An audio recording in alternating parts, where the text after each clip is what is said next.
One bright market day, when the sun burned hottest and the air smelled of roasted corn, Madame Coy arrived wearing her favourite yellow wrapper, the same colour her daughter had worn on the day she died. Her neck glittered with coral beads, her wrists heavy with bangles. Everyone greeted her with forced smiles, and she greeted them back, her laughter as confident as ever. By noon, the market was full of buyers. Women were shouting prices, children were chasing each other between stalls, and men were bargaining for yams. Then suddenly, a strange sound broke the noise. Madame Coy had started laughing loudly, uncontrollably. At first, people thought someone cracked a joke, but her laughter grew louder, shriller, echoing through the stalls until even the birds flew off the rooftops. She dropped her basket, clutching her stomach, tears of laughter streaming down her face. "He said it's time!" she screamed. "He said I've eaten enough." The market went silent. Women stared, frozen. A bead snapped from her neck and rolled into the dirt. Her eyes turned wild, glassy like someone seeing things no one else could. "Chizaram, my child, forgive me!" she screamed again, falling to her knees. "I gave you to him. I killed you. I killed Ngozi's son too. He told me to feed him, and I did." Gasps filled the air. Ngozi, the tomato seller, dropped her tray and stumbled back, trembling. You killed my boy," she cried. Madame Coy clutched her head and laughed again, her voice now deep, strange, not her own. She began tearing her wrapper, rolling in the dust as she spoke nonsense and confessions mixed together. People gathered in hundreds.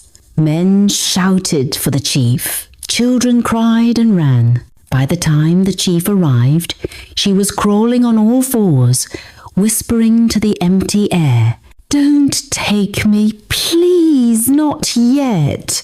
I'll bring more. I'll bring them all." The chief's face hardened. He knew then that Obi and Kenichukwu had told the truth all along. They weren't mad nor drunk. They had seen what others refused to believe. That same evening, the elders met under the big tree and decided Madame Coy must leave Mtoni village. Her stall was burned, her house destroyed, and she was taken to the edge of the forest and told never to return.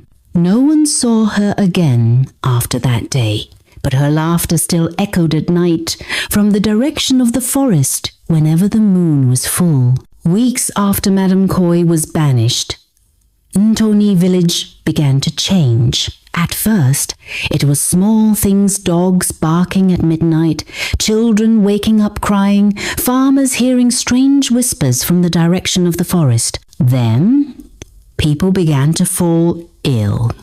It started with the people who used to buy from her most.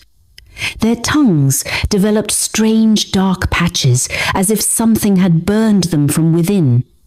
Some said they could no longer taste food, only bitterness. Others began to have the same dream, over and over again. In the dream, they were standing in a forest of banana trees, and the trees were whispering their names softly. "Ngozi, Ada, Osondu, come and water us." When they woke up, their mouths tasted of ripe bananas. Fear gripped the entire village. Even those who never bought from her grew restless, wondering if the curse had spread through the market dust or through the money that once touched her hands. Soon, the chief himself fell sick, his lips dry, his voice hoarse. He called for the elders and said weakly, "Madame Coy's evil still walks among us. We must cleanse the land before it consumes us all."